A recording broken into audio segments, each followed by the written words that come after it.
So let's look at the first law. First law is the law of free will.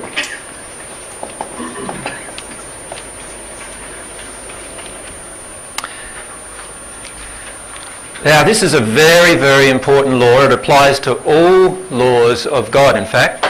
It is one of the highest set of laws, but it does govern the interaction we have with other people. What it means is that God has given you this gift of free will that is actually also given your neighbour and your enemy as well. And that is this gift to do anything you want, whether it's harmonious with love or not.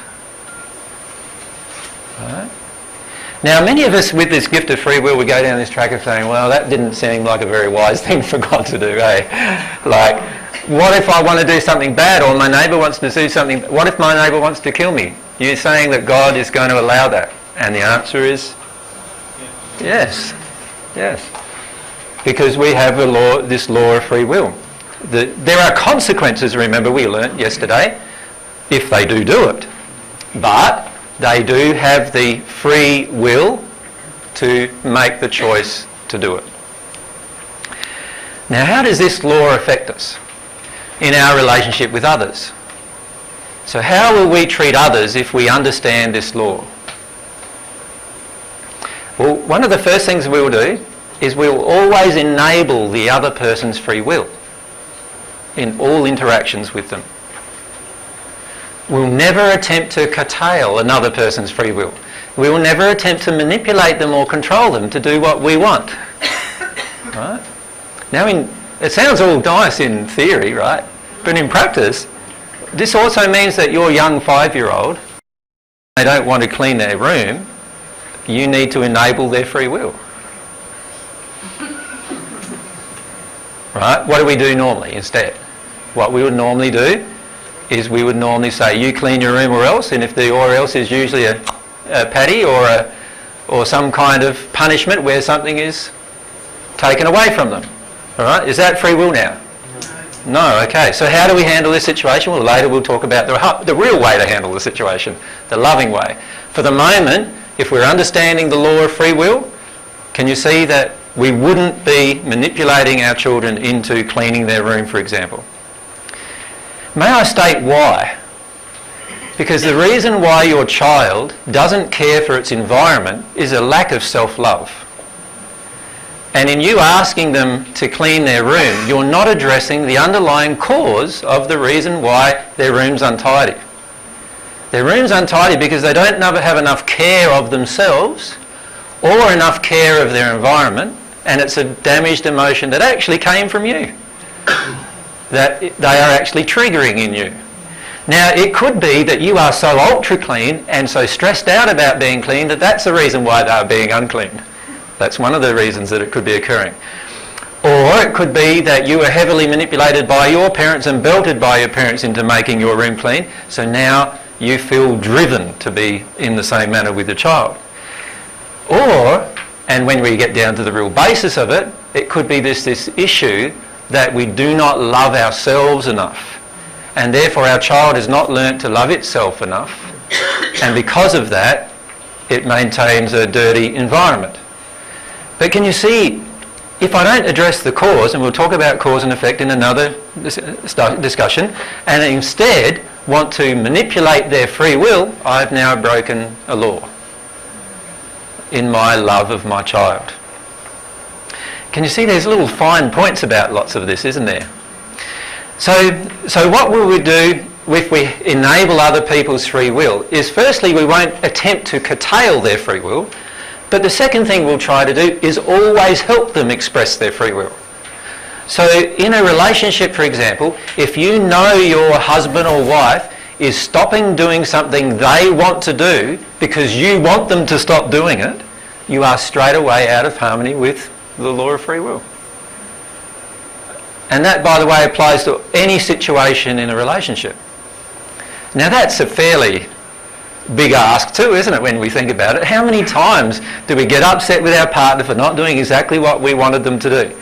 So, for example, you know, we go away for a weekend and our partner, if we're a woman, we go away for the weekend and our partner who's a male, he just decides for the whole weekend he's going to get takeout and he just leaves all the stuff all over the place. And then Sunday night we come home, from a lovely holiday out with the girls perhaps, and then we come home and look at that mess. Like there's just this mess there, and he's just like sitting in front of the telly drinking his beer and eating the last of the Chinese that he just polished off.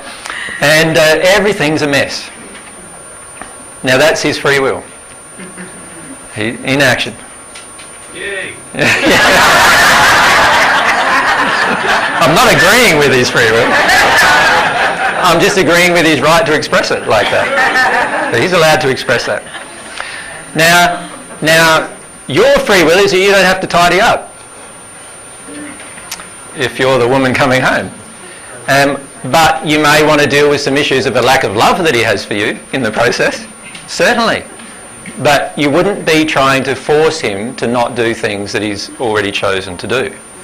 And you wouldn't even get upset with him doing it, right, if you were in a space of love.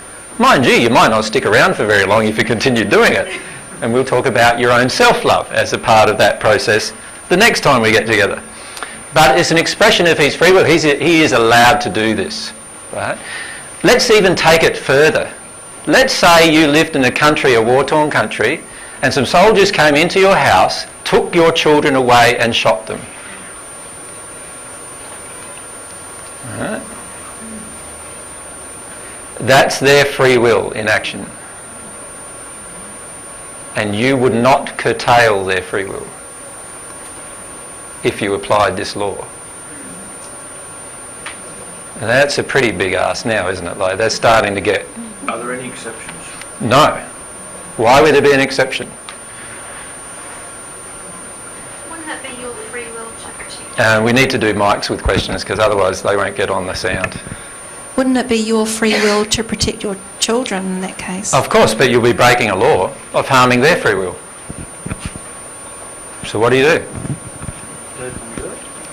What do you do? Can you see how love in action is very, very different to love in speak, We speak about it, it's very, very different to our actions. Jeanette, thanks. AJ, in that situation, could you not plead with them to change their mind? Certainly. Certainly, that would be appropriate. Certainly. It would be appropriate to plead with them to change their mind. But it wouldn't be appropriate to get out a knife or a gun and shoot them to prevent them from doing it, because you'll be breaking their free will now. Now when you say things like that, that's pretty hard, isn't it, like, to actually put into practice, most people would feel. But this is the truth of what I'm talking to you about. Now, if you really trusted God and you really trusted all of God's laws, you would have very little fear about the event. Why is that? Because in the end you'd know that there is no such thing as death, and they had experienced very little pain in dying, in this case that I've just given you. And so you would actually feel, and in fact you will get to the point where you would actually feel compassion for the people who are doing it. But that is going to require a lot of love, isn't it, from you? And a lot of practicing forgiveness and a lot of those kind of qualities. Now that's how far God takes free will. Because some of God's children die because of the free will being exercised by others of God's children. And God feels the same about that. Just like you would if one of your children attacked another of your children. God feels the same as you do, well, I would say even more loving than you do about that situation. And that's how far God wants us to take this law of free will and practice it. Can you see that if everyone did it, we would have a utopian existence on this planet, wouldn't we? If everyone did it, that would mean that the man who came in to murder the children wouldn't be able to murder them either, would he? He wouldn't even be able to walk in the door without knocking first and asking to come in, would he? If he was practicing it. And if everybody on the planet practiced it, then there'd be utopia on this earth, in terms of a peaceful relationship between every country and every individual. Just that law of free will, nothing else. That's how powerful the law is if it's actually practiced. But it requires, unfortunately, on the earth, it requires a group of people practicing it first. And that's where most of us come unstuck, because we want justice, don't we? So in a situation where we talk about just now, most of us would want justice. We'd want to go into their house and kill their children and see how they feel about that, perhaps. That's what happens, isn't it, in war in the end? Isn't that how a war is, really? And it's all because we don't respect each other's free will, really. If I respect your free will completely, even if you kill me, I would still respect your free will completely.